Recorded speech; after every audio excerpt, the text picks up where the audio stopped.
Yeah, I was happy with the way we performed. We had some unfortunate things happen on the women's side, but we had some girls that, aren't typically in our top five really step up and help us get, if you're top five in this region, you're one of the top teams in the country. So I was happy with the way we performed overall. We had some individuals that really stuck out in my head. Naomi on the women's side ran a great race. Julie LaFar, Abigail Abigair. Then on the men, Adrian Legaretta continues to show up when it matters, right? So yeah, we had some individuals that found themselves in really tough situations, right? We went up about 1,000 feet in altitude, and the course was pretty hilly and a little colder than what we've been dealing with here. So I was happy overall, given the circumstances with the way we raced. With all of the conditions, of course, the terrain is very important. And, Hmm. how do you get your athletes to be able to have that adaptability to any environment they run in? I mean, it's very windy here. Yeah, Like you said, it was very cold there, and the being able to be adaptable is yeah, probably one of the biggest things in your sport. for sure.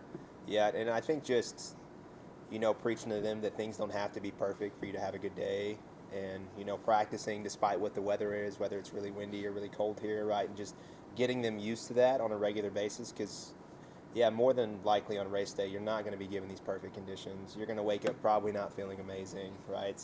Um, so just getting them to learn to deal with that, right? And teaching them that you can have a good day despite all these things going wrong. Maybe the past week or the weather's not perfect, you feel bad, whatever it is. So just preaching that day in and day out, right? And having them show up despite everything else that's going on, I think is a good skill to have.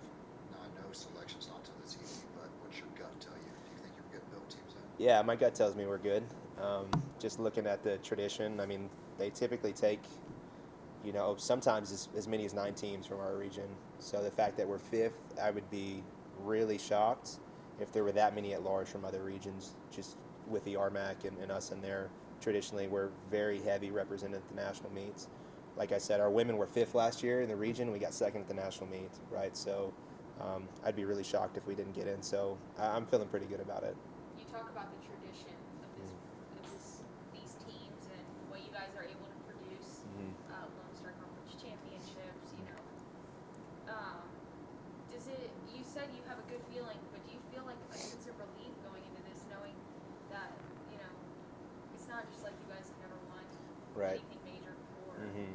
Yeah, I mean, I definitely do, and I think the athletes feel that as well. Like we try not to put too much pressure on them and just encourage them to do their best on the day. But to me, from a coaching standpoint, and I know the athletes feel this, like the regional meets is a bit more stressful than the national meet, just because we're typically going up to altitude. We're coming down, or we're racing schools that are coming down in altitude. They're already the best in the country.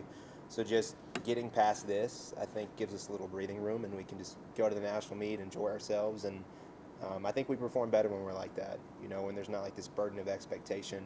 And not to say we don't want to perform well at the national meet, we do, but I think getting there is definitely a sign of relief. Speaking of the national meet, talking about cold, it's going to be up in Wisconsin in Yeah, November. yeah, What do you do to prepare to run in Wisconsin in November? yeah, yeah. Pray for warmer weather. I mean, we'll see what happens. But yeah, I looked at the forecast already. Cold, rainy is what it's looking like right now. It'll change 1,000 times before then, but yeah, just making sure that the athletes, we encourage them to paint a picture in their head of the race that's really, really hard, right? It's cold, it's rainy, you're suffering earlier than you'd like to, and just tell yourself how you're going to respond when it's like that. So just really talking about it a few times before then, making sure they're ready for it. And we've raced in some tough conditions before.